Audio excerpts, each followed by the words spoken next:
Ito yung gagawin natin mga kamaster. Magpapalit tayo ng BD spray. At saka ito yung handle niya, handle sa ano. Ayan. Ito yung handle na spray. Ayan. Ito yung BD spray. At saka mga kamaster, reklamo din sila. Ayan ito sa angle bulb. Kasi yung angle bulb mga kamaster, oversize siya. Oversize siya.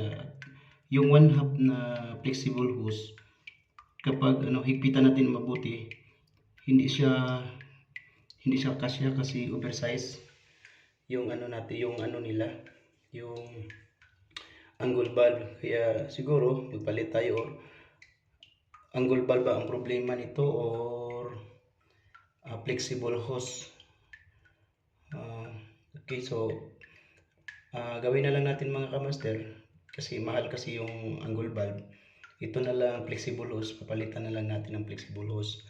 Kaya gawin na natin mga kamaster. Ito, ayan, tumutulog. Kaya yan ang problema nila.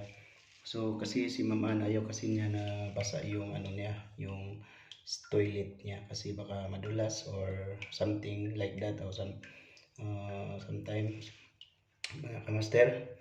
Ayan, so nagtataka baka undersize rin yung flexible hose, hindi tama sa kasya yung yung 1/2 nga mga kamaster. Ito rin papalitan natin mga kamaster para mapugi. Tingnan nyo pagkatapos na mga kamaster. Thank you.